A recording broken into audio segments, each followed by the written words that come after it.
The rhetoric that has been going around, the people, just our officials, everyone, we've had such hateful rhetoric going on about how to solve this issue, how to solve the issue of gun violence. We all agree it needs to stop, but we are so ingrained in our differences that we don't want to even work together.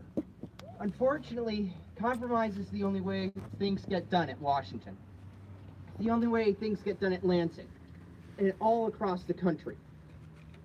We need to keep our heads calm. We need to treat each other kindly during this issue while we're talking about it with others.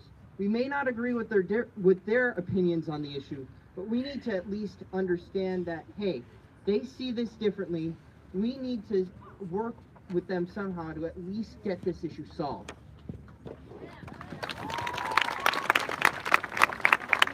Unfortunately, we can't prevent every event of gun violence from happening, but we can lessen the frequency of these events, and we can lessen the amount of casualties. Sorry to use that term, but it's the only one that really fits. The amount of casualties, the amount of people hurt, the amount of people killed. We can reduce that if we just work together to solve this issue once and for all. It's going to be a long time, but we can make this happen.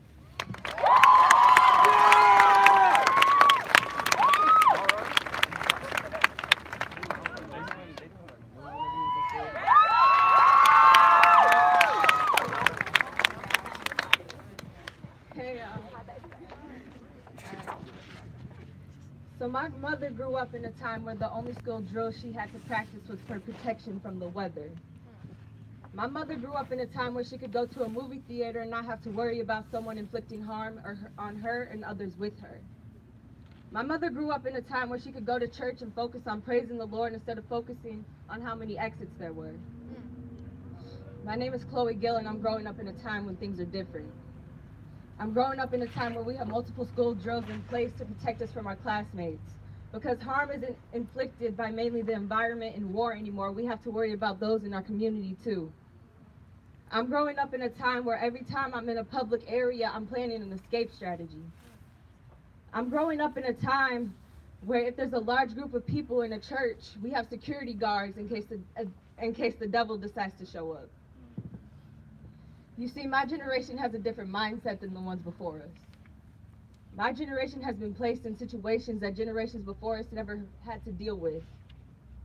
We see mass shootings flash across television screens and our minds cloud with doubt and fear, thinking, how could someone be so cruel? But we tend to forget the cruelty that happens in our cities every day. And although I've seen a lot, heard a lot, been through a lot, I'm fortunate to live in a city where our gun violence rate is relatively low. But 9 miles north of us, in one of America's most dangerous cities, 90% of the homicides are a result of gun violence. In cities like Flint, Detroit, Chicago, and other major communities of color, gun violence is not a new concept to them. But the media doesn't really follow the day-to-day killings. African Americans make up 14% of the U.S. population and are victims of more than half of all gun homicides in the U.S.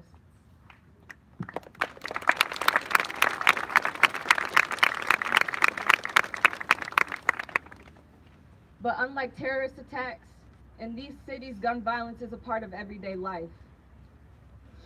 Between Good Friday and Easter Sunday this year in Detroit, 15 people were shot, leaving 6 dead, but the media didn't really spend much time on that. They saw it as a dangerous weekend in a dangerous city. And the gun violence does not just affect those that bullet penetrated, but those around them as well.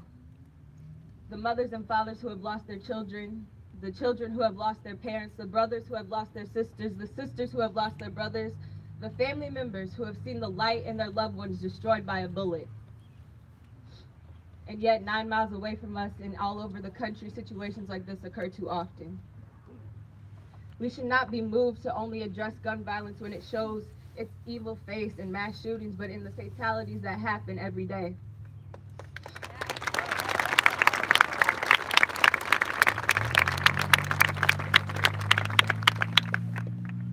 Now, gun violence may not be a major plague on this city yet, but I have friends who aren't allowed in certain areas because that's where their uncle was shot.